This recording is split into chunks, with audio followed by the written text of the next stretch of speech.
Ang taba ng puno ng ano na to guys, o kamatis. Ayan na, napakadami niyang bunga. Look, hitik na hitik siya sa bunga guys. Ayan, nilagyan ko na siya ng tungkod kasi bibigay na siya. Sa dami ng kanyang bunga, mabigat na. Ayan, nagsisimula nang magbunga yung ating mga kamatis. Ayan guys, ang gaganda na ng kanilang mga bunga. Mga bulaklak. Ito yung kanya, may mga bulaklak na to. At yung aking talong guys, ayan, nagbubunga na rin sila. Tingnan nyo naman tong sili na to guys. Ang baba-baba pa, pero tingnan nyo naman, ang daming bunga. Ayan o, hitik na siya sa bunga. Ito nagbubulaklak pala. Ayan, nagbubulaklak. Ito, marami na rin siyang bunga guys. Ayan o. Ang dami niyang bunga. Payat lang itong bunga na to guys. Yung siling pansigang na payat lang. Ayan ang aking mga okra. Ang dami na rin mga bunga. Na-harvestan ko na yung mga okra ko na yan. Ayan pa yung iba kong kamatis na may mga bunga na din. Ayan guys, yung mga talong, nag-i-start na siya magbunga. Ayun o, meron na siya dun sa baba. Ayan, ang gaganda na nila guys. Talagang hitik na sa bunga yung kanilang mga puno. Ang lakas ng hangin dito sa aming lugar. Ayan. Ayun yung aking papayan na maliit lang siya kung magbunga. Ayan, pero napakatamis niyan dyan guys, kahit maliit lang yung kanyang bunga. Ayan, at ito yung aking mga pechay. Ayan, konti na lang kasi mga na-harvestan na. Ito yung aking tanim na carrots. Iisa lang yung nabunga, pero ayan, ang ganda oh. Isa lang yung nabuhay. Pero ayan, ang ganda ng kanyang sanga.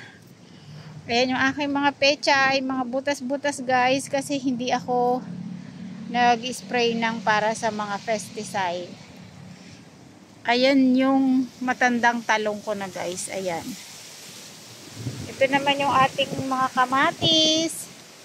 Ayan, nagsisimula nang magbunga yung ibang kamatis. Ayan, ang dami na nilang mga bulaklak.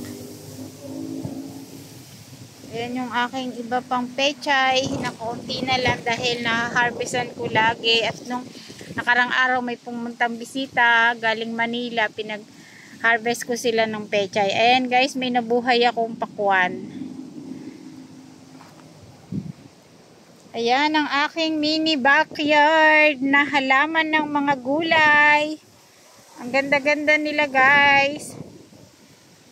Paglabas mo ng bahay, ayan ang makikita mo, marirelax ka talaga at matutuwa ka sa kanilang mga bunga. Mag-harvest ka na lang. Laga-laga lang yan. Ulam na yan guys. Sapaw lang sa sinaing, meron na tayong ulam na talong at okra. Ayan, yung iba kong tanim na sitaw guys, nandun sa dulo. Hindi pa siya ganong tutubo, nagsisimula pa lang. Ayan. Ayan guys, yung ating kalamansi. Ayan, ang dami oh. Itik ang bunga niya oh. Natutuwa ako dito sa kalamansi na to guys. Ang bunga niya lang dito sa side ng bako, dito sa loob. Dito sa may kabilang daanan, sa may daanan, hindi siya nagbubunga. Siguro kasi nagtampo siya dahil kada may dadaan, kinukuha yung bunga niya. Ayan, kaya sabi niya siguro ayoko nang magbunga dyan sa may daanan, inuubos lang ng mga dumadaan. Ayan, kaya dito na lang siya nagbunga lahat. Ayan, hitik na hitik yung kanyang bunga. Sabay-sabay yan nalalaki. Ayan, hindi mo na kailangan yung iba na bilihin sa palengke ang laking tipid.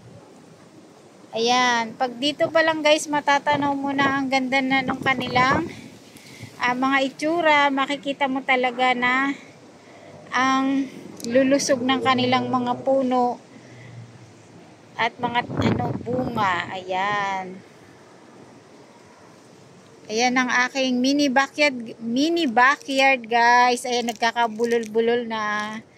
Ayan. Thank you for watching guys. See you again. Bye.